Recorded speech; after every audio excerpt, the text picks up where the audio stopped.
Hello, universe. Welcome to the most spectacular wrestling podcast you will find on the internet. You are listening to Tag Me In, Bro. I'm Joe Tantillo, and as always, I'm seated next to my terrific co-host, Taryn O'Connor. Say hi to the people, Taryn. Hi to the people, Taryn. If you're new to the show, the format is simple. Each week, we discuss all the magnificent moments, turbulent times, and stunning surprises that professional wrestling has to offer.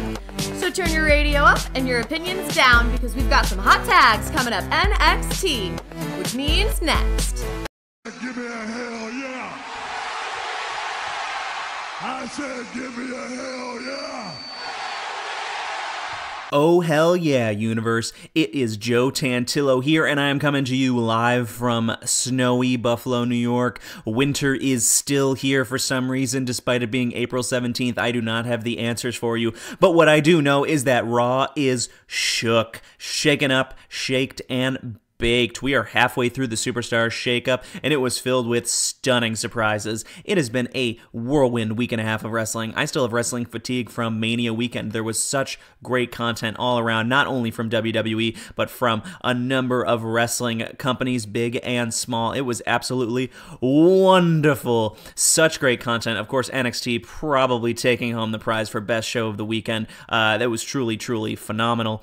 But we are past that. It is in the rear view mirror, and we are moving forward. It's a new season of WWE television, and a new season means a new cast, and Raw last night was stacked to the brim with movement and trades and even some people being called up from NXT. If you combine it with the surprises from last week's Raw after Mania, you just have so much going on, and we cannot wait to talk about it. There were some faces that came over that I was expecting. There are some that I certainly was not. And there are changes of personality that I had no idea were going to take place. So we are going to break that all down.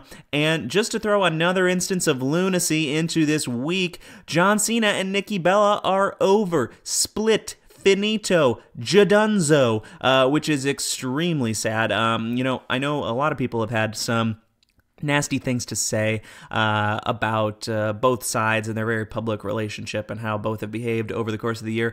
But, they're both humans, and breakups suck. It's a sad time for them. We just want to wish them all the best, in their future endeavors. I don't mean it to sound like they're getting fired, but, they're people. They've made this decision, this adult decision. Let's let them go. Let's hope they find happiness. Let's hope it's the right decision for them. And that is that. That being said, the crown for top couple in WWE is up for grabs. And if you follow us on Twitter, you know that we cast our vote for Dean Ambrose and Renee Young. And apparently the internet loves that because it was by far our most popular tweet of all time with like 400 likes or something like that. You guys definitely ship Renee and Dean. And I don't blame you, because they are just the cutest little bundle of wackiness that you could possibly imagine. Those are some relationship goals right there. Some other funny stuff happened on Raw last night. Corey Graves slipped up and he said Bullet Club is for everyone, setting Twitter ablaze. Obviously, this was a misstep, but I immediately, of course, alerted Cody Rhodes because he needs to know, because he has been a little exclusive about who gets to be involved with Bullet Club recently. Speaking of Corey Graves and the announced teams, I'm really hoping they shake up these teams moving forward. There were some rumors that they were going to be adding a full-time female commentator to one of the teams. I would really love to see Lita or Beth Phoenix become a part of the team. Corey is on both shows. He does not need to be on both shows.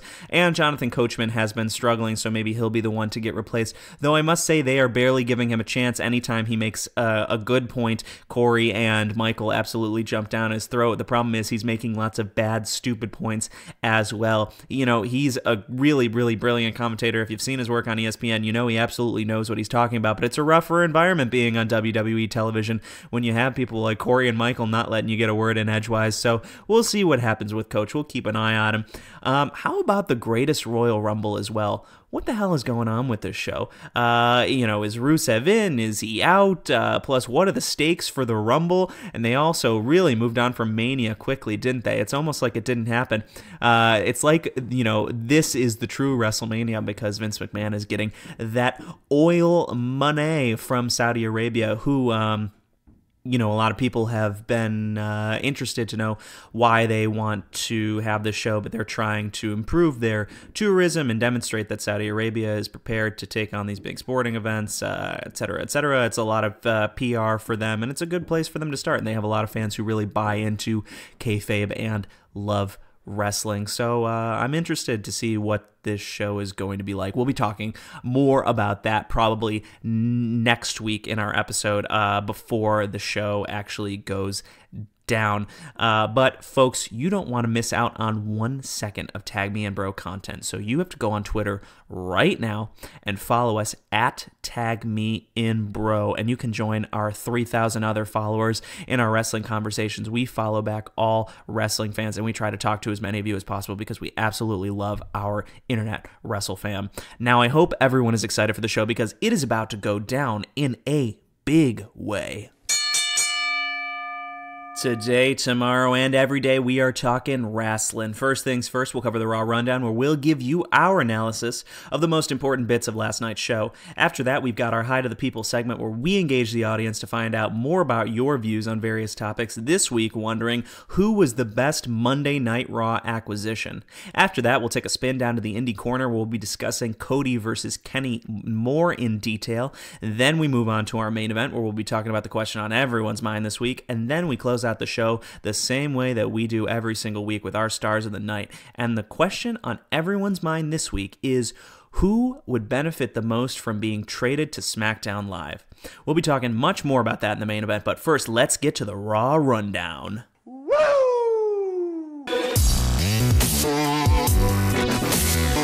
Here are the only 5 things you need to know about Monday Night Raw this week. Number 5, Bayley versus Sasha. Number 4, the Deleter of Worlds versus The Bar confirmed for Greatest Royal Rumble. Number 3, AOP begin their next chapter of destruction. Number 2, Jeff Hardy wins the U.S. title and secures his Grand Slam. Number 1, the trades. Just to name a few: Ziggler, McIntyre, Riot Squad, Rude, Jinder, Natalya, Ryder. We'll be talking more about that. But first, let's get back to number 5 and break it down. As I said, number 5 was Bayley versus Sasha. This feud is coming to a boiling point. These two women are ready to tear each other limb from limb. Perhaps, certainly, it is not at the level of Gargano versus Ciampa, but we know that there's a lot of bad blood here, and they're starting to end their friendship. Now, I know a lot of people wanted this match at WrestleMania. We certainly did as well.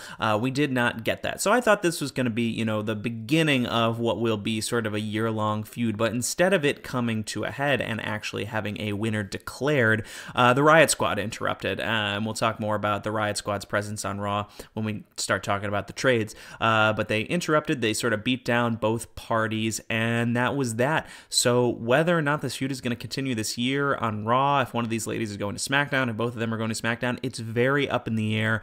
It may not be a while until we actually see the culmination of this feud and one person have a proper heel turn. It's just too hard to say right now. We're going to have to wait and see for what happens on SmackDown Live and whether or not these people are on the same show, on separate shows, so we will see where that goes. Number 4, the Deleter of Worlds versus The Bar has been confirmed for the Greatest Royal Rumble for the Raw Tag Team Championships. Now, if you have not been paying attention, Bray Wyatt and Matt Hardy were feuding. Matt Hardy, who broke during that feud and became Woken Matt Hardy, then deleted Sister Abigail from the soul of Bray Wyatt during the Ultimate Deletion, and Bray Wyatt has been reborn and is now a member of the Woken family. He is free of the bonds of Sister Abigail, and he is teaming with Matt as they have formed the Deleter of Worlds, and this tag team is wonderful, no pun intended.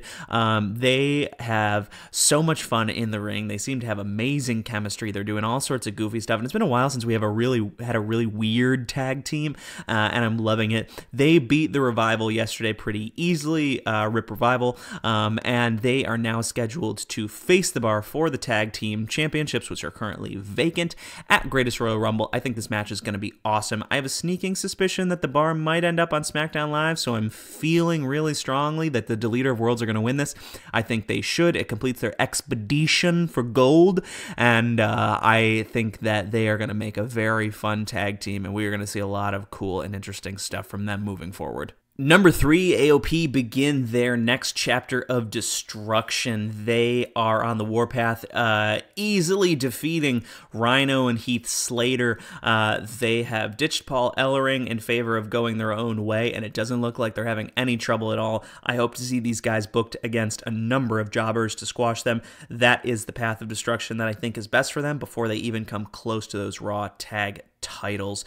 So a good start for AOP. Number 2, perhaps the most exciting thing of the night, with the exception of the trades themselves. The show starts off, Jinder Mahal, U.S. champion, shows up. He's on Raw now. He's mouthing off to Kurt Angle saying how great he is. Kurt says, anyone in the Raw locker room who wants to come and fight you, come out and fight you right now. Jeff Hardy shows up. Crowd goes wild. Hardy wins the U.S. title, returning himself to singles stardom. This was great. First of all, it was one of the best Jinder matches I've ever seen, and you guys know I'm not a big Jinder fan. However, he has been sneakily improving under our noses. His moveset has become a lot more varied. His look is even better than it was when it started. I mean, his beard was sculpted to perfection. My God, I don't know what he's doing, but it looked great. And his talking ability has improved greatly. He's really starting to become a true heel, and perhaps if he had gotten this push first to a mid-card title before going immediately to the WWE title, there wouldn't be as much vitriolic hate for his character. However, he's improving, and we on this show give credit where credit is due. So I was happy to see that. Probably the best Jinder match I've ever seen. But Jeff came out on top, and he is now Grand Slam champion under the new format, and he was already a Grand Slam champion under the previous format with some titles that have been retired, making him one of only 2 people, the other being Chris Jericho, my favorite wrestler of all time, to win Grand Slams under both formats, and that is massive. Congratulations to Jeff. I'm very excited to see him back in the spotlight. I would like to see him back in the main event. He is going to do great things. I think he's going to be a great U.S. champion. He absolutely deserves it. It's going to be a lot of fun watching his run, and we will see what happens moving forward with him. But Jinder has asked for his rematch at Greatest Royal Rumble. I don't think he's winning, but who knows? We will see what happens. And the number one thing you need to know from Monday Night Raw last night is the trades. The Superstar shakeup really shook up the roster. A lot more movement than I think some people were expecting. More people moved around even than we were expecting, and we were kind of estimating on the high side. Here's a list, and I apologize if I miss anyone. Dolph Ziggler, Drew McIntyre, The Riot Squad, Bobby Roode, Jinder Mahal, Natalya, Zack Ryder, Ascension, Breezango, Chad Gable, Mojo Rawley, Baron Corbin, Kevin Owens, and Sami Zayn. That is a stacked list. Now, it's barring any true main event talents the way that is defined in WWE, but as far as I'm concerned, Bobby Roode is potential main event, Drew McIntyre is potential main event, obviously Kevin Owens has been Universal Champion, Sami Zayn as well, so there is some strength in that list. Let's talk about some of the implications of these trades. Obviously, we've already seen Jinder Mahal has come over and lost his title, which makes it interesting. The U.S. title now appears to be firmly on Raw, meaning that the Intercontinental Championship is probably moving over to SmackDown. We'll talk about that in the main event. So Jinder, I think, is going to be a big power player in the upper mid-card on Raw. Like I was saying previously, he has really secured his place as a true heel. He's getting heat for really the right reasons now, and people are still booing him because they just don't like him, but I think that will fade in time, and he's not getting a mega push, so I think it'll be a little bit easier for people to digest. Now, the biggest surprise of the night for me was honestly the Drew McIntyre reveal.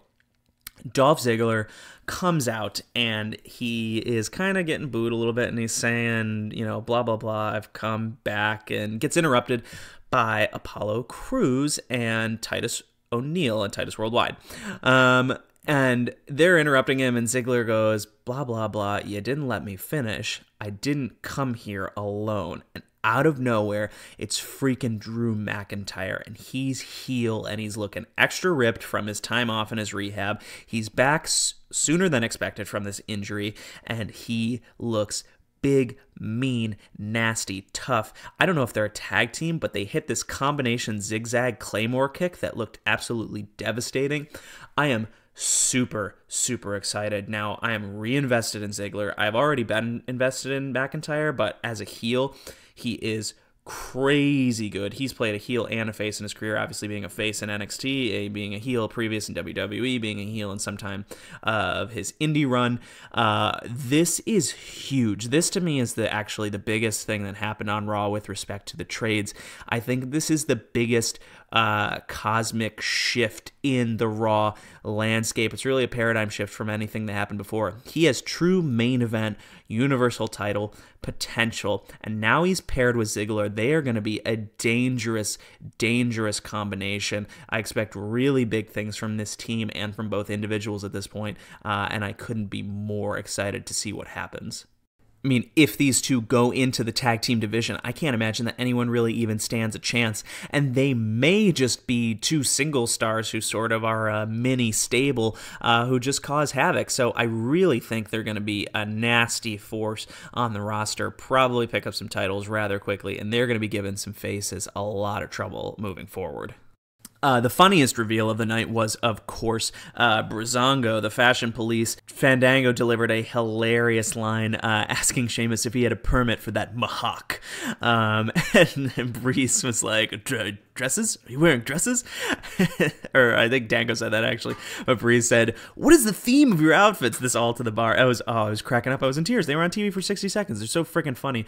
Give those guys at least a comedy title run. They deserve it. I mean, they're super, super funny. And you don't get a lot of that on WWE TV anymore, and it's one of the things I miss from the Attitude Era. They used to have a lot more just hilarious segments, and it was great. Some of the people that were called up post-show, Ryder, Ascension, Mojo, Chad Gable, Mike Kanellis, they're going to be kind of small-time players, but you never know what WWE is going to do with them. I mean, last year after the shakeup, Jinder got that mega push, so who knows? Someone like Chad Gable, I think, has huge potential. I know some people don't see it, but I really think he could actually be a world title holder at one point. Not a multiple-time world title holder, but I think he has the skill, and as a babyface, I think could really get over. Perhaps I'm in the minority in believing that, but I do think he's quite talented. Probably the biggest disappointment for me was that not that much female talent was brought over. Riot Squad was brought over. I like Ruby Riott a lot, but I'm not that crazy about the rest of the Riot Squad. And Natalya seems to be face now, and I'm just bored with her. I really don't have a lot of interest in what she has to say at this point. But now she's kind of teaming with Ronda, and she trained with Ronda, so that could be really good for Ronda. But for Natalya, I don't know how much it's going to do for her. And perhaps another disappointment for a lot of people was at the big final reveal of the night in what I believe probably should have been the Drew spot had he come up face, but he came up heel, so it's negligible now.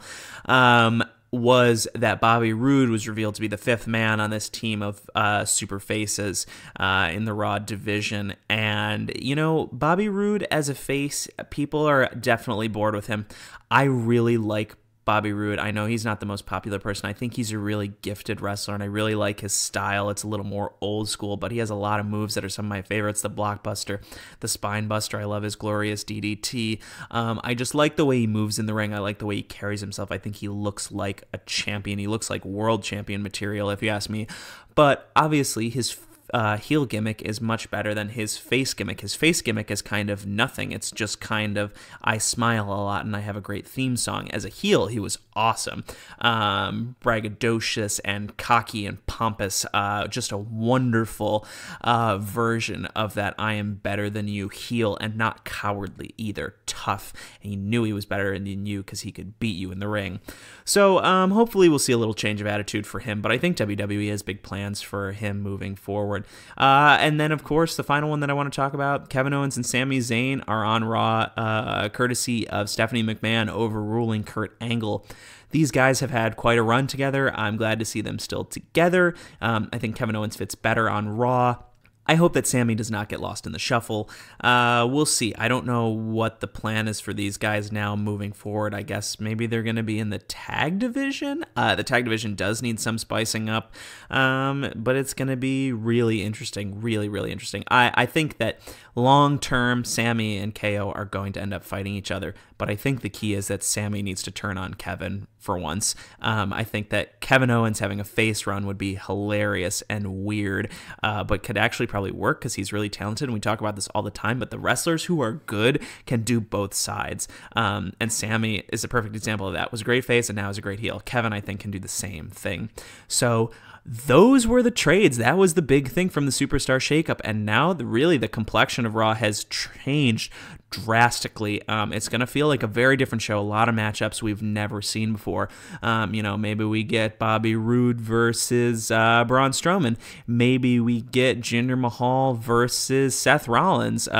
Roman Reigns versus Baron Corbin. Who knows? Lots of matchup potential. Really excited about this. Anyway, ladies and gentlemen, that was your Raw Rundown. We thought the episode was must-watch for obvious reasons. And online, we ran a quick poll last night. 53% of you thought it was good. 24% thought it was excellent. To the 23% of you who did not like it, let us know what you wish happened on social media. We love hearing your thoughts on there. And speaking of social media, it's time to say hi to the people. This week on Hi to the People, we want to know your thoughts on who was the best Monday Night Raw acquisition. We will be running a Twitter poll for the next 72 hours and discussing the results here on our show next week, so let us know exactly what you think about that. You can vote on Twitter by tweeting at us and using the hashtag #HotTag, or email us at tagmeandbro@gmail.com to share your opinion and maybe have your thoughts read out on the show, and every week we will read out some of our favorite responses. Now let's talk about the results of last week's topic. Last week, we asked you what your favorite Raw After Mania surprise was. 36% of you said Bobby Lashley, 29% of you said Samoa Joe, 24% of you said Ember Moon, and 11% said Authors of Pain.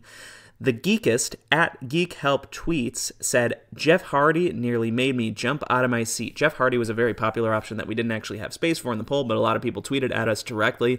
If I'm being honest, my favorite call-up, or rather surprise, was Samoa Joe. I love Samoa Joe. He's had some unfortunate injuries right before Mania the last 2 years.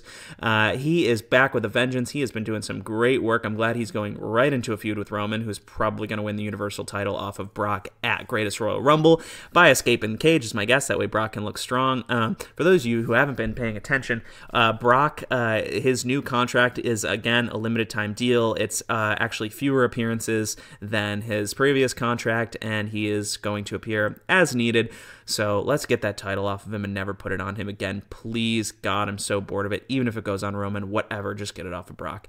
But they got to keep him strong because he's coming back and he might go fight in UFC, blah, blah, blah, whatever. He's got to look tough. Anyway, getting back to the surprises from Raw, also seeing Bobby Lashley was super cool. For those of you who haven't been watching TNA, he's been killing it. He is going to be, I think, a force to be reckoned with, and probably is going to be in some Universal title feuds as well.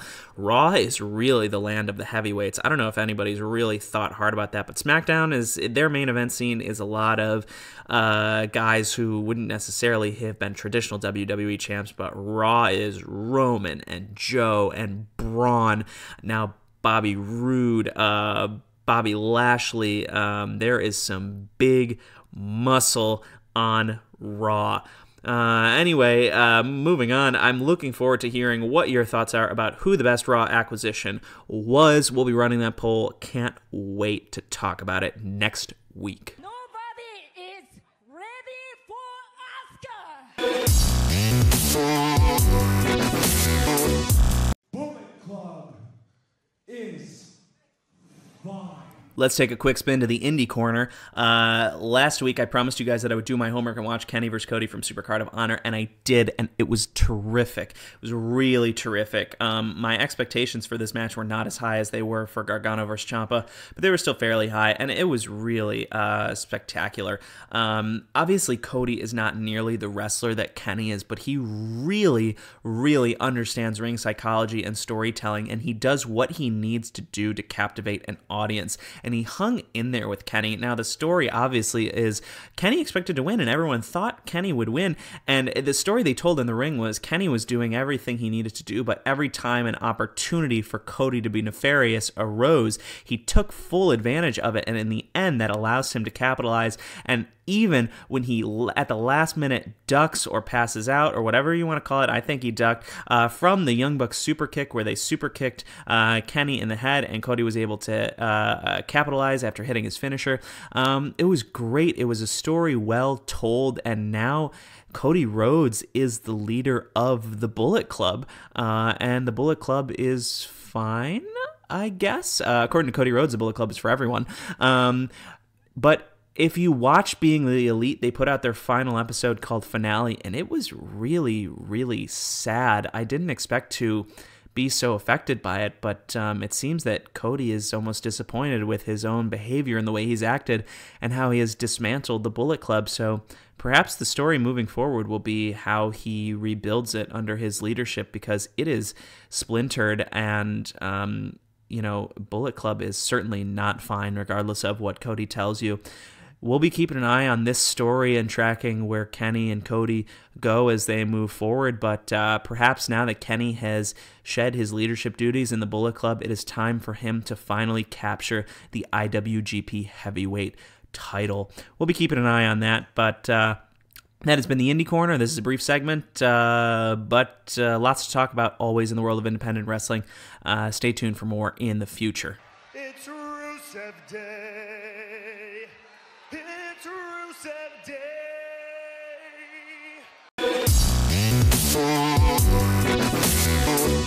And now it's time for the main event.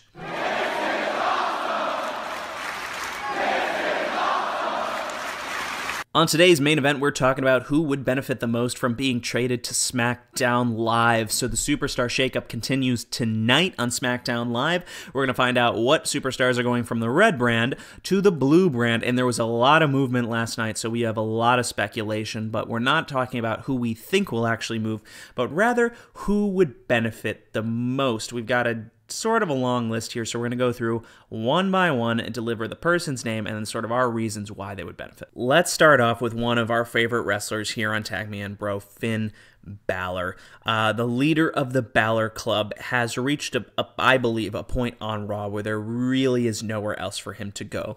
For some reason, he has become excluded from the heavyweight division on Raw and from the main event scene. He has basically been relegated to an upper mid-carder, and to be fair, there is a lot of talent in the Raw main event scene right now that Vince probably believes he could not overcome in a realistic way. We know it's rare for them to do the David versus Goliath storylines, and let's be honest, Finn is not a large man. He is jacked to the bones, but he is not large. He's only about 5'10", 5'11", 199 pounds at a push. I bet he's actually probably closer to like a 175, 180, but they exaggerate their weights a little bit. Anyway, Finn moving over to the blue brand opens up a lot of doors for him. Him obviously being on the same show as AJ Styles would be crazy entertaining. We know the match that they had earlier this year was exceptionally good, even, dare I say, better than AJ versus Shinsuke, which had a lot more hype to it, obviously because there was a lot more time for a build. So it opens up the potential for that feud. It opens up the potential to fight Daniel Bryan, to fight Shinsuke Nakamura.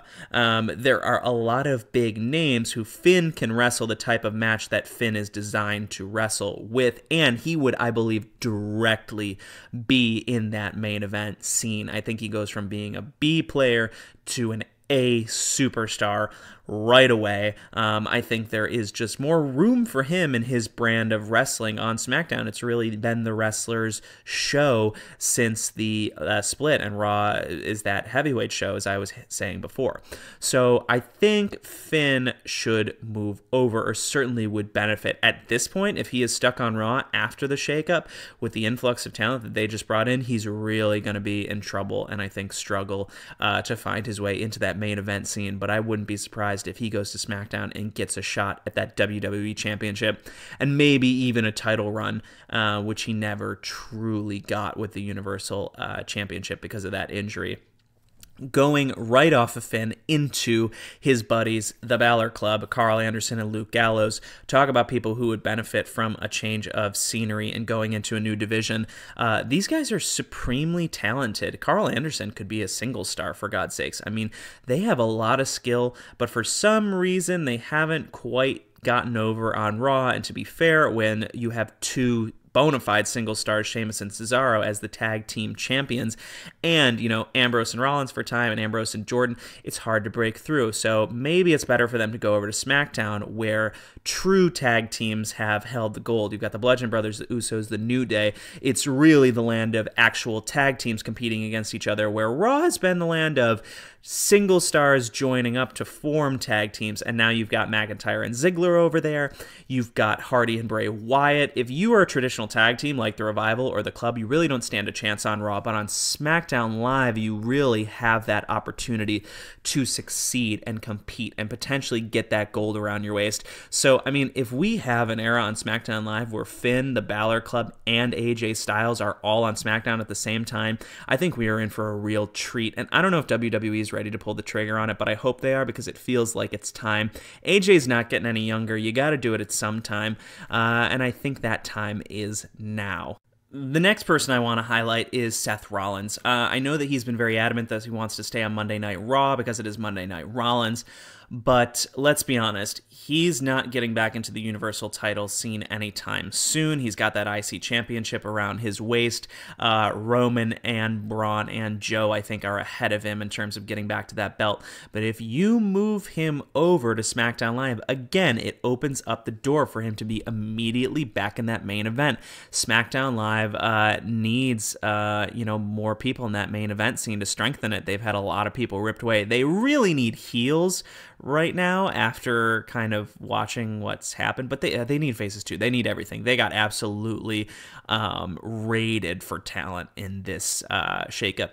So, and the other thing is, obviously the U.S. title is now on Raw, so it would make sense for Seth to go over and bring that Intercontinental Championship back to SmackDown Live. Plus, that's where The Miz is headed, so I have a sneaking suspicion, because The Miz is going over, that the Intercontinental Championship will follow, because he is so close to breaking that record. And you can bet that if Seth goes over to SmackDown Live, as soon as Dean Ambrose returns from injury, he's headed over there as well. And I think that I would rather have him on that show right now than Raw, because he was much better on SmackDown than he was on Raw, in my opinion. So let's talk about some of the women who would benefit. I think the Boss needs to get over to SmackDown Live. Again, she has reigned supreme on Raw for a lot of her time. She's won that championship a number of times. She's not anywhere close to that title, but I think she could get right back into the main event over on SmackDown. I'm hoping we get a heel turn from Sasha soon. They're going to need heels over on SmackDown Live, obviously with the Riot Squad being gone, Natalya being gone. They do have a heel women's champ right now with Carmella, but outside of that, they're a little weak on heels at the moment on SmackDown, so a heel Sasha would spice that up quite a bit. Throwing another female name into the mix, Asuka would definitely benefit from going to SmackDown Live. The truth is, she has beaten every single person on Raw. The streak being broken by Charlotte gives her a real challenge to overcome on SmackDown, not to mention there's talent on that show that she has yet to face and beat. So she is done on Raw, in my opinion, and definitely needs to make her way over to the land of opportunity. Perhaps a name that not a lot of people will be expecting to hear, but I'd really like to see Goldust over on SmackDown Live. Goldust is a guy who has had a really prolific career. He's a tremendous wrestler and obviously really pioneered a lot of the strange, bizarro character work that is adaptable to a modern audience with his Goldust character.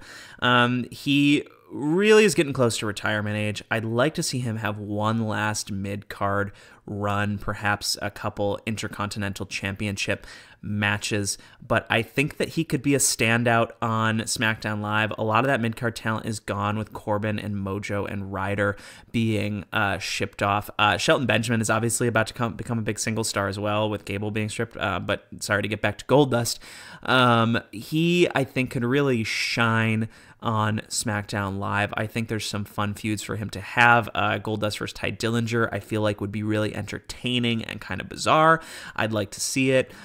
So that could be a big move for him. And I know, again, it's a weird one, but I like Goldust. He deserves a lot more credit than he gets for what he's done for the world of professional wrestling. The next name on my list is Jeff Hardy. And there's a caveat to this one.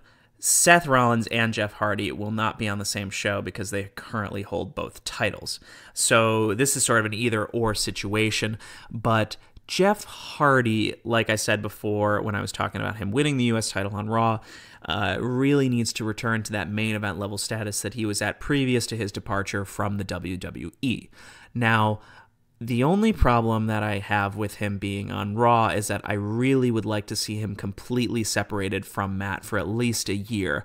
We know that long term he's going to be worked into the Woken family gimmick and become Brother Nero, but I would actually like to see it happen in a similar way that it did to TNA, where he's confused by the behavior, like the Jeff Hardy character is confused by the Woken Matt behavior, but he eventually becomes Brother Nero to join up. And it'd be nice to give Matt some time to really become extra Woken, so that Jeff has a reason to go after him and try to get him back to normal, and then eventually becomes Woken himself. And then they can have sort of their own tag run. But here's the thing. I want Matt to get some solo gold time first. I think Woken Matt Hardy is a great character. He could have been on TNA, certainly the world champion. Matt Hardy really should at some point be given a WWE run because of what he's done for the company, kind of a thank you run like Mark Henry got and Kane got and Big Show got.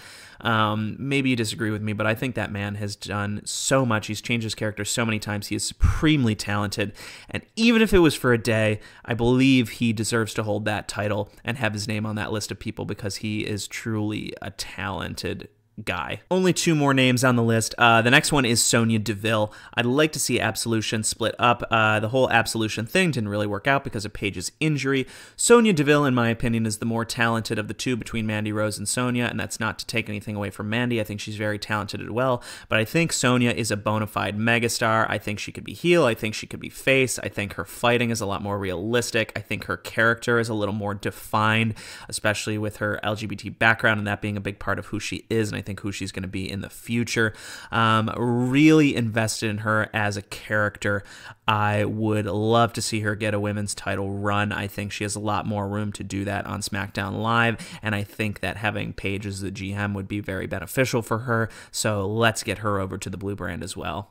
And the final name on my list of people who would benefit the most from being traded to SmackDown Live is Andrade Cien Almas. He is El Idolo. He is a former NXT champion. He is super, super talented. He is that big Latino Hispanic star that WWE has been looking for to replace Rey Mysterio, to replace Alberto Del Rio, and he is so needed right now. There are great feuds he could have. He is a tremendous wrestler. He's a tremendous character. The accolades are so high for him. Obviously, is a 5-star match rating from Dave Meltzer. For those of you that care, and for those of you that don't, it doesn't matter. He's a gifted wrestler anyway, but would love to see him on SmackDown Live. He's an immediate main eventer, and he could have great feuds with Rusev, with Nakamura, with Styles, with Daniel Bryan, and there's just so much for him to do on that show, and it is time for him to come up. He has been in NXT for far too long. He has gone through the ringer. He has reinvented himself, and also that means Zelina Vega would come up, which I am very excited to see. So those are my thoughts. You'll have to let me know what you think, and we'll see what actually happens after this superstar shakeup finishes tonight on SmackDown Live. But that was a great discussion. Can't wait to hear your thoughts that you guys have. And now let's finish the show the way that we do every single week with our Stars of the Night.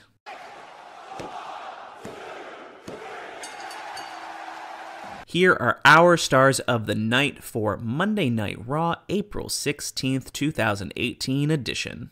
You just made the list! Number 3 is Drew McIntyre. Deadly Drew returned from injury sooner than everyone thought. His new heel persona is super scary. He looks intimidating as ever. He is a tremendous wrestler. He's going to be really, really massive on the main roster this time around. He finally might be the first British wrestler to capture a WWE heavyweight title. I'm super, super excited about this return. So he is definitely on the list. Number 2 is Samoa Joe. He is killing it. His mic work is godly. He really seems like a true threat to anyone anyone who steps in the ring with him. I think he's going to beat the crap out of Roman at Backlash. Super excited for this feud and to see what Joe does in the future. Can't wait till he gets a Universal title run as well. And the number one star of the night is The Miz. His Raw finale was wonderful. He delivered a great segment to us when we thought he was building that stable with KO and Sammy. His shock and horror at finding out he was returning to SmackDown Live to fight Daniel Bryan was awesome. Really looking forward to that feud. But then, of course, he played his perfect heel role in the main event 10-man tag team match. He was just great. The Miz, you will be missed on Raw. You are so supreme at what you do. We love you. We love you. You deserve this spot.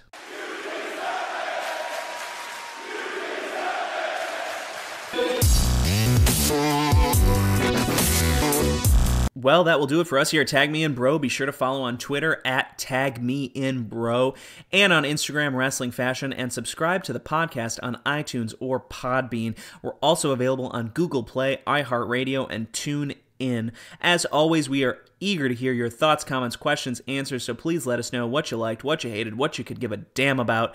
I have been Joe Tantillo. Thank you for listening to Tag Me In Bro, and we will see you tomorrow for SmackDown Live with Taryn O'Connor. Goodbye, Universe.